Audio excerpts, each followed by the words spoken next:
A paz do Senhor para os irmãos.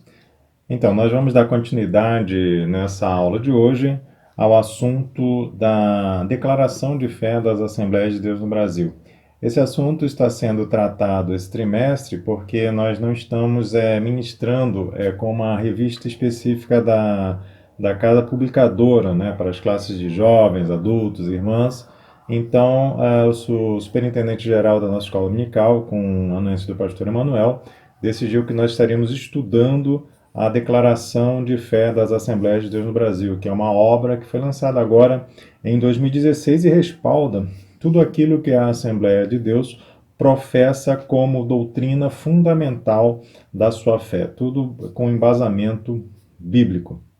E o que nós vamos falar hoje com os irmãos está contido no capítulo 3 da Declaração de Fé das Assembleias de Deus.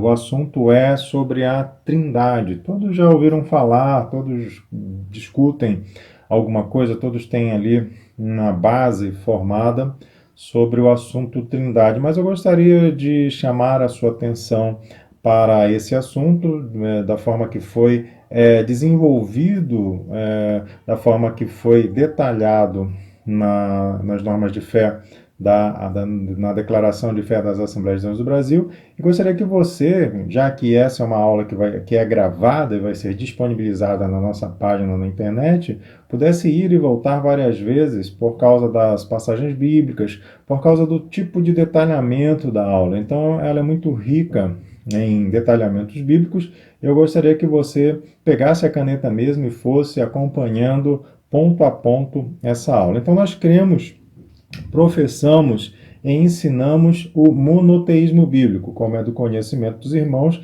é a crença em um único Deus. E o que diz a nossa regra de fé é que Deus é uno em essência ou substância, né? Ele é indivisível em natureza e que subsiste eternamente em três pessoas. Você já sabe que é o Pai, o Filho e o Espírito Santo. Essas pessoas são iguais em poder, glória, majestade e distintas em função, manifestação e aspecto, né? A primeira passagem bíblica que eu gostaria de chamar a atenção dos irmãos é Mateus 28:19, que é aquela regra áurea da igreja. Portanto, ide, ensinai a todas as nações, batizando-as em nome do Pai, do Filho e do Espírito Santo. As Escrituras Sagradas claramente revelam que a Trindade é real e verdadeira, né? Uma só essência, uma só substância em três pessoas. Cada pessoa da Santíssima Trindade possui todos os atributos divinos.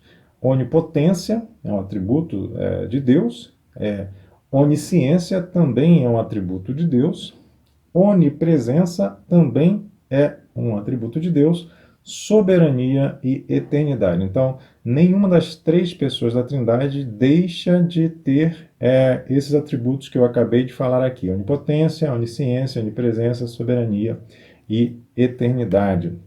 A Bíblia chama textualmente de Deus a cada uma delas, né? As Escrituras Sagradas, no entanto, afirmam que há um só Deus e que Deus é um. Como que pode ser um só Deus e haver uma trindade? Bom, isso nós vamos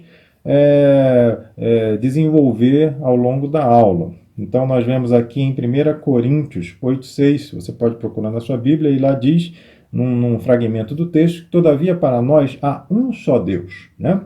Nós vemos também em Gálatas 3:20, mas Deus é um. Nós vemos também em Efésios 4:6 que um só Deus e Pai de todos, o qual é sobre todos e por todos e em todos, né? Então, eu gostaria de falar agora com os irmãos sobre essa unidade na Trindade, né? A unidade de Deus não contradiz a doutrina da Trindade, porque Deus não é uma unidade absoluta, e sim uma unidade composta e dinâmica. Eu gostaria até de chamar a atenção de vocês para aquela parte da Bíblia, no começo da criação do homem, que a Bíblia diz que o homem foi feito à imagem e semelhança de Deus. Não é Deus que é a imagem e semelhança do homem. É o homem que é feito à imagem e semelhança de Deus. E quando o homem é feito à imagem e semelhança de Deus, você pode se perguntar, mas em que necessariamente o homem pode se parecer com Deus? Será que Deus tem mãos? Pode ser que Deus tenha mãos de 5 dedos. Será que Deus tem um rosto? Com certeza, inclusive a Bíblia tem citações sobre o ódio de Deus, etc. e tal. Mas o homem é indiscutivelmente a imagem e semelhança de Deus no aspecto tripartite. Qual é o aspecto tripartite que o homem é a imagem e semelhança de Deus? O homem é espírito, o homem é alma e o homem é corpo. Quando nós falamos de espírito, alma e corpo, nós queremos dizer que cada indivíduo, cada ser humano tem um espírito, uma alma e um corpo. E aquela alma é daquele indivíduo. E aquele espírito específico é daquele indivíduo. E aquele corpo, mesmo que sejam gêmeos, é daquele indivíduo. Se eu tiver irmãos gêmeos, eles são idênticos, mas cada um tem seu corpo, a sua alma e o seu espírito. Então, aquela pessoa tem um corpo, alma e espírito. O espírito é da pessoa? É uma parte individual daquela pessoa? Sim, mas o espírito não é a alma. A alma é da pessoa? É uma parte individual daquela pessoa? Sim, mas a alma não é o espírito. O corpo é da pessoa? É uma parte individual da pessoa? Sim, mas o corpo não é nem a alma e nem o espírito. Essa tricotomia do ser humano, ela nos faz, talvez, compreender aquilo que nós queremos dizer aqui a respeito dessa unidade na Trindade, né? Então, essa unidade, ela é uma unidade composta, uma unidade dinâmica, como nós já acabamos de falar para vocês, né? O relacionamento de Deus com o Filho e com o Espírito Santo, o relacionamento dos três nessa unidade, ela é desde sempre. Isso talvez não cabe na sua cabeça, isso é desde a eternidade, né? E quando nós vamos procurar na base do nome de Deus, né, que é Elohim, né? E o plural do nome de Deus, que é Elohá, né?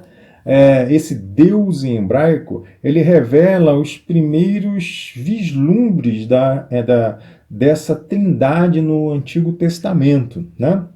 O nome que aparece lá em Gênesis, capítulo 1 e 1, logo que você abre a Bíblia, no princípio criou Deus os céus e a terra, é justamente esse plural de Deus, Elohim, né? Então, o verbo criou, ele está no singular, mas o sujeito, Deus, que eu acabei de citar, está no plural. É como se o escritor estivesse dizendo, no princípio, eles criaram o céu e a terra. Nós podemos interpretar o que está escrito dessa maneira. Ele está revelando aí uma pluralidade desse Deus, né?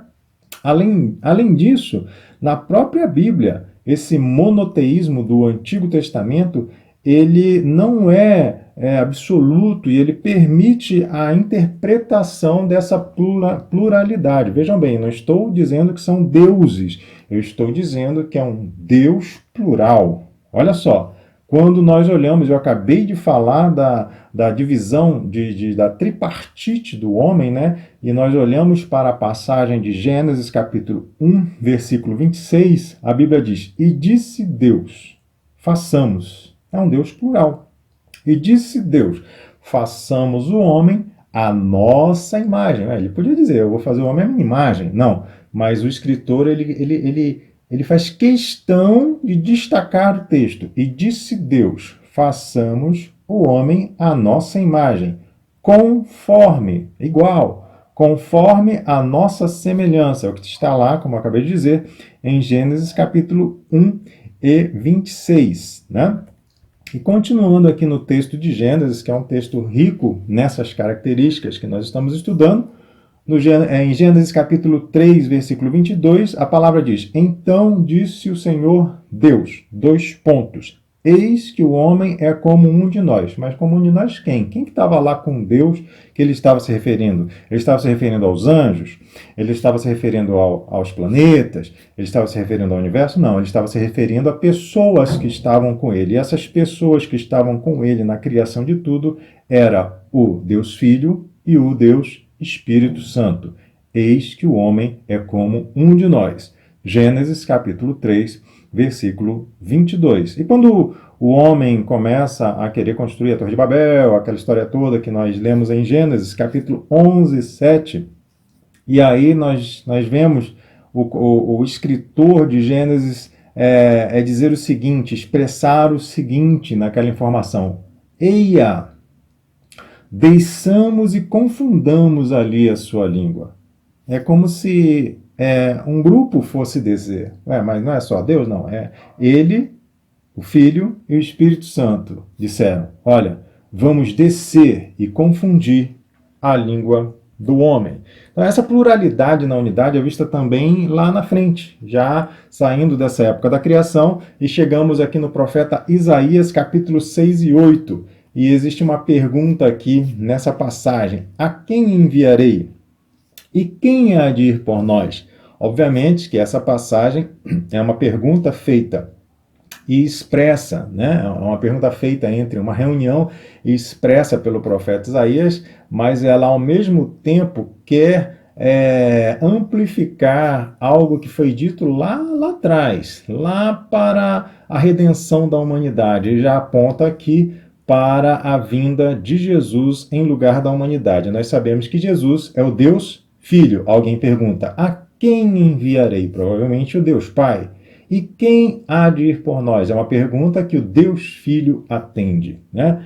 No Novo Testamento, essa verdade torna explícita o que antes era encoberto no Velho Testamento, porque às vezes você olha uma passagem como essa e não fica tão clara, mas no Novo Testamento, essas passagens que nós lemos no Velho Testamento como se fossem sombras, a própria Bíblia diz que as coisas do Velho Testamento funcionam como se fossem sombras do Novo Testamento, né? Você começa a entrar em passagens bíblicas como a de Mateus, capítulo 28, 19, que é a fórmula batismal. E a fórmula batismal, ela diz com todas as letras, batizando-as em nome do Pai, do Filho e do Espírito Santo.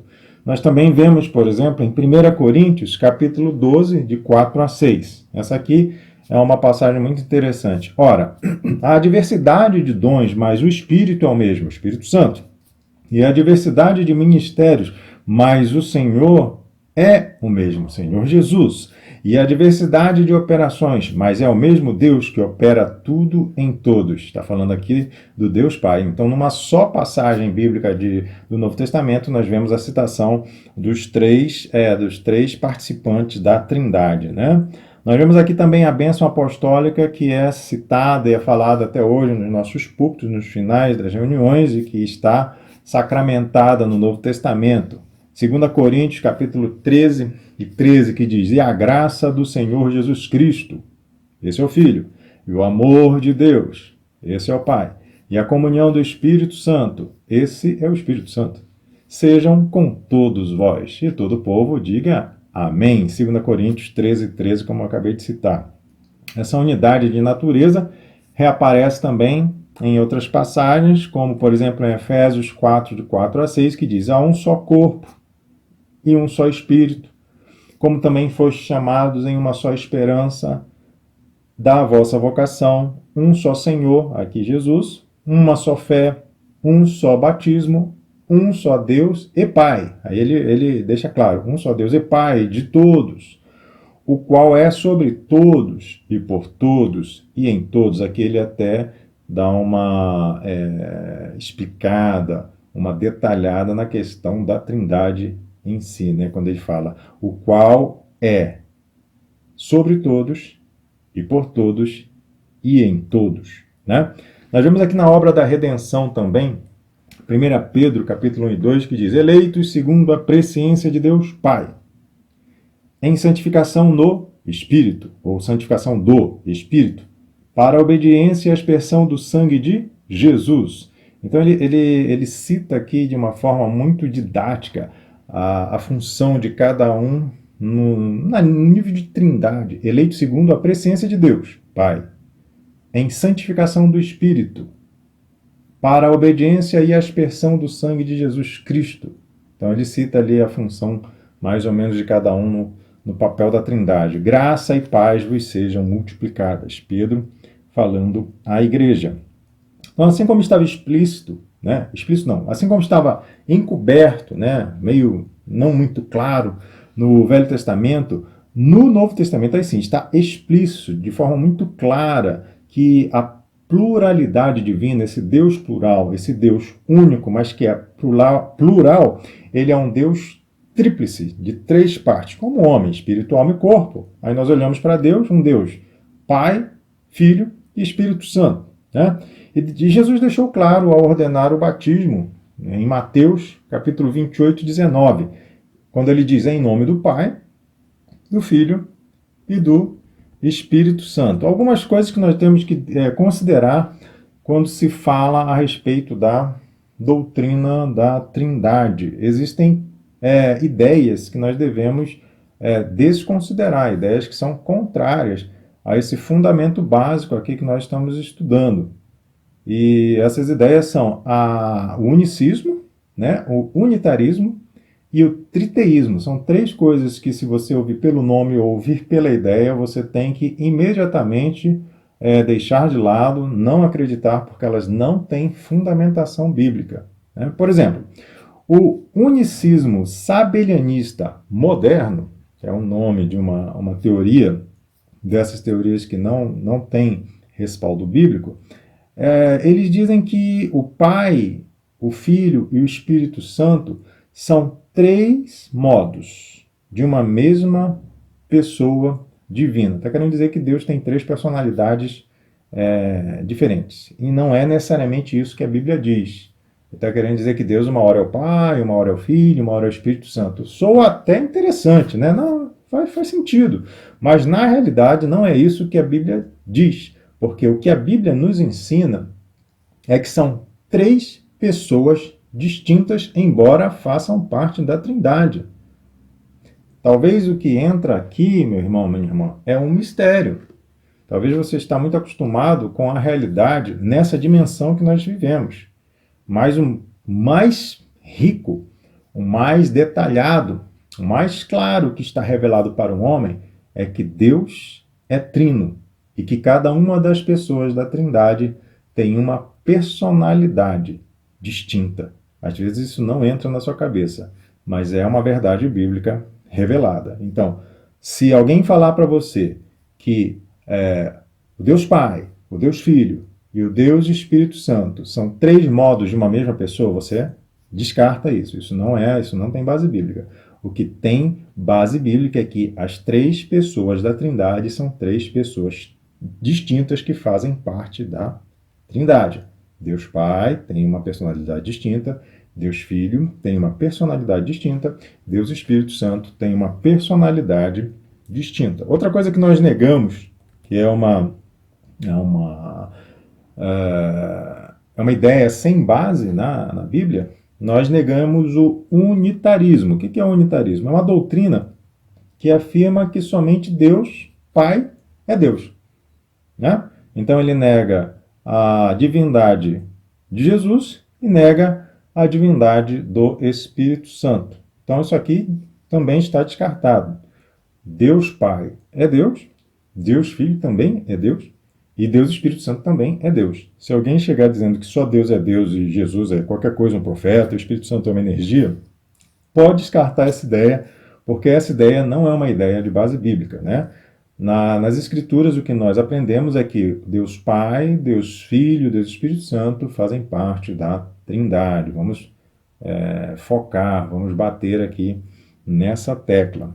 E aqui também nós negamos uma terceira ideia que é jogada como se fosse uma verdade, mas não é uma verdade bíblica, e sim uma ideia a respeito do assunto, que é o triteísmo, né?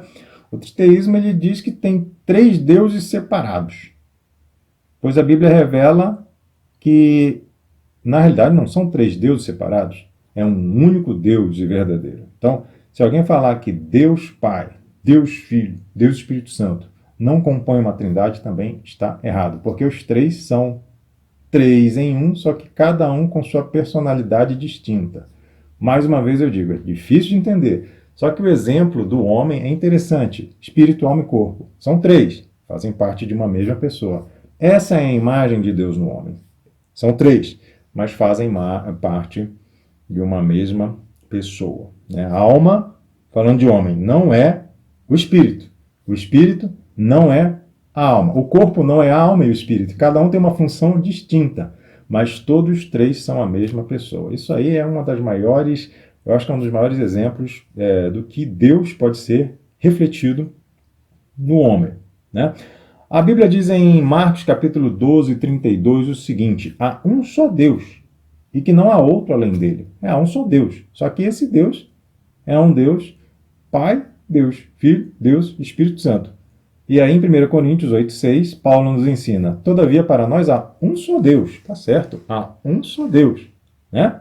Mas é importante que nós entendamos o que a Bíblia diz. Está em João capítulo 17, 3, a respeito disso. Coloque bastante atenção no que a palavra de Deus diz. Isso aqui é Jesus, na sua oração sacerdotal. Ele diz o seguinte: e a vida eterna é esta, que conheçam a ti só por único Deus verdadeiro. Há um só Deus verdadeiro. E a Jesus Cristo a quem enviaste. Então, é uma implicação para a salvação, que você acredite que há um só Deus e há Jesus que conduz até Deus, né? O caminho que conduz a Deus. E a vida eterna é esta, que conheçam a ti só por único Deus verdadeiro e a Jesus Cristo a quem enviastes, né?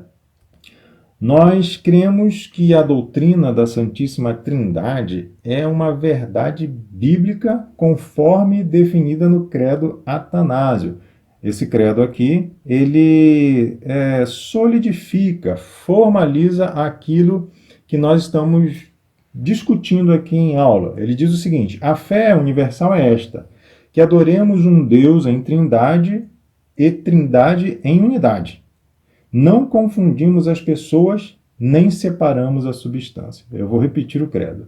A fé universal é esta, que adoremos um Deus em trindade e trindade em unidade. Não confundimos as pessoas, nem separamos a substância.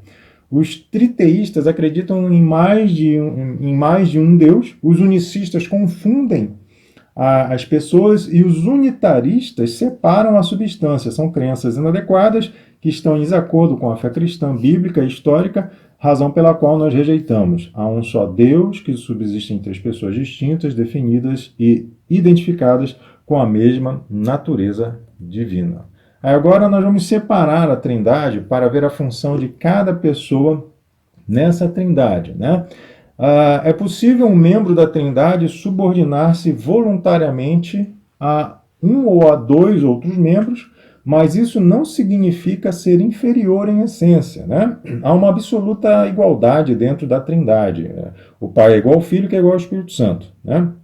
E nenhuma das três pessoas está sujeita por natureza à outra, como se houvesse uma hierarquia. Quem manda é Deus. Não.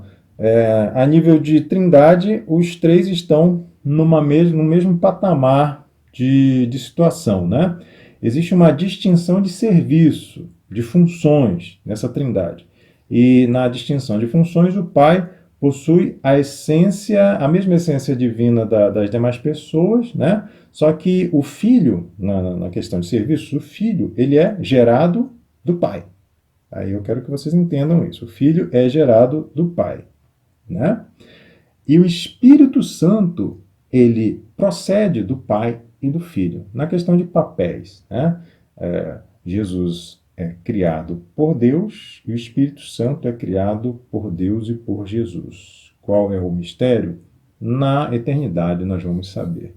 Você está pensando talvez em características humanas, mas eu acho que vai muito mais além do que aquilo que nós podemos entender em características humanas, mas a verdade bíblica é essa, é que o Filho é gerado pelo Pai e o Espírito Santo procede do Pai e do Filho. A paternidade, essa geração é o papel de Deus, né? A primeira pessoa da Trindade que opera por meio de Jesus. Não é à toa que lá em João está escrito: o Verbo era Deus. Jesus, ele executa, interessante isso, o Verbo executa. Então a paternidade é o papel de Deus. A operação é por meio de Jesus. né? E nós vemos o Espírito Santo como a terceira pessoa que é gerada através da Trindade, aliás, através da operação do Pai e do Filho, né? Então vamos lá. O Pai ele proclama as palavras criadoras, o Filho executa as palavras do Pai. O Pai planeja a redenção. O Filho ele é enviado ao mundo como redentor. Olha só a sequência dos papéis. O Pai ele planeja a redenção. O Filho é enviado ao mundo como redentor. Aí quando o Filho retorna ao céu, o Espírito Santo ele vem ao mundo para consolar e ensinar. Essa forma que eu acabei de expressar, ela explica melhor o papel de cada um na Trindade. Um idealiza, o outro vem e realiza, e o outro vem e acompanha. Eu espero que eu tenha sido claro nessa definição aqui, né? A subordinação do Filho não compromete a sua deidade absoluta. E da mesma forma, a subordinação do Espírito ao ministério do Filho e ao Pai não é sinônimo de inferioridade, né? Quando Jesus disse, o Pai é maior do que eu, em João capítulo 14, versículo 28, né?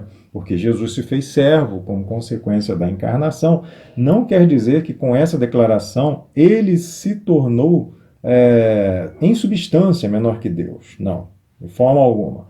Ele se subordinou por vontade própria, né? Conforme João capítulo 5 e 30 está escrito. Porque não busco a minha vontade, mas a vontade do Pai que me enviou. Tá? E aí nós temos também João 6,38. Porque eu desci do céu para fazer a minha vontade, mas a vontade, não para fazer a minha vontade, mas a vontade daquele que me enviou. Temos também outra passagem aqui. Então disse, eis aqui venho para fazer, ó Deus, a tua vontade. Hebreus 10:9. Está dizendo de Jesus aqui, né? A submissão do Filho foi uma condição voluntária para que ocorresse o Messiado, né? Como Messias, aquele que vinha trazer esperança para o mundo. Também o mesmo Filho se sujeitará àquele que a todas as coisas lhe sujeitou, para que Deus seja tudo em todos. Está em 1 Coríntios, capítulo 15, versículo 28. Né? Então, isso não compromete a deidade absoluta do Filho, porque nele habita corporalmente toda a plenitude da divindade. Está em Colossenses, capítulo 2 e 9. Nem a igualdade de essência e substância das três pessoas da Trindade. Né? Então, nós vemos aqui a primeira definição das funções de cada integrante da Trindade. Agora, nós vamos quebrar um pouco mais e falar a respeito do Deus Pai.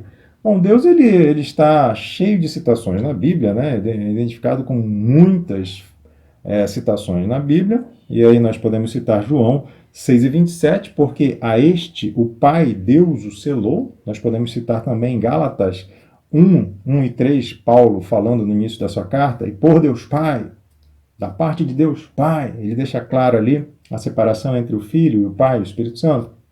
Né? O Pai possui a mesma essência divina das demais pessoas da Trindade, que eu já falei.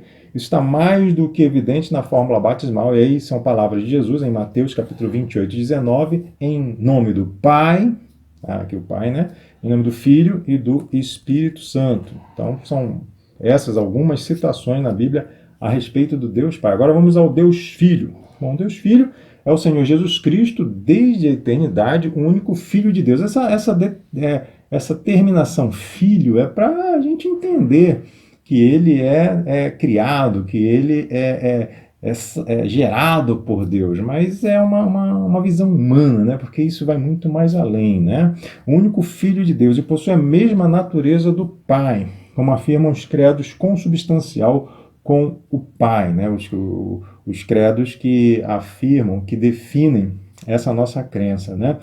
Quando nós vamos para o grego, em relação a isso que eu estou falando, nós temos aqui o termo homousion tu patri, que significa da mesma substância com o Pai. Né? Qualifica a unidade de essência do Pai e do Filho. É a mesma coisa, é a mesma pessoa. Né? E o próprio Jesus, em João 10:30, ele fala o seguinte: eu e o Pai somos um. os judeus quiseram apedrejar Jesus naquele momento, que eles não entendiam de forma alguma que alguém pudesse ser como Deus ou igual a Deus. Isso era inadmissível para um judeu na época de Jesus, né? Ele é a segunda pessoa da Trindade, que foi enviado pelo Pai ao mundo, nós vimos agora há pouco, né? Ensinamos que o Filho se fez carne, possuindo agora duas naturezas, a divina e a humana. Jesus era 100% homem, quando ele veio à Terra, e 100% Deus, né? Sendo verdadeiro Deus, verdadeiro homem, acreditamos em sua concepção sem pecado no ventre da Virgem Maria. Por que sua concepção sem pecado? Porque era necessário que Jesus viesse e substituísse lá o primeiro Adão que pecou. Então não podia ter pecado, ele tinha que vir sem pecado e viver sem pecado e vencer o pecado. Vencer o pecado, os nossos pecados, inclusive na cruz do Calvário, né?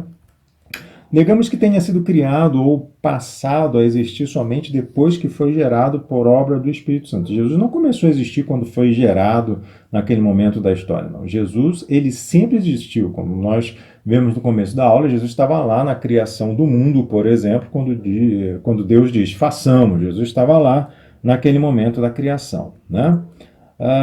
Aqui em João 5,26, a palavra diz, porque como o Pai tem a vida em si mesmo, assim deu também ao Filho ter a vida em si mesmo. Ou seja, o que Jesus está dizendo aqui? Ele está dizendo que Deus é autocriado. E ele está dizendo aqui que Jesus também é autocriado. Ele não depende de ninguém para ser criado, ou para morrer, ou para viver, não. Ele é eterno. Ele é eu sou, como ele mesmo disse. Eu e o Pai somos um, né? Disse-lhe Jesus, em João 8,58, disse-lhe Jesus, em verdade vos digo que antes que Abraão existisse, eu sou. Esse eu sou aqui que ele está falando para o povo da época, eu sou o que fala com Moisés lá na sarça ardente. Como é que é o seu nome? Eu gostaria de saber o seu nome. Como é que eu falo para quem me perguntar o seu nome? E aí a voz do meio do fogo diz para Moisés, eu sou, te enviou. É esse eu sou que Jesus está referindo. Eu sou o Criador, eu sou a essência de tudo, eu sou Deus, né? É o que Jesus está dizendo aqui em João capítulo 8,58. Jesus é eterno, ele voluntariamente se sujeita ao Pai, né?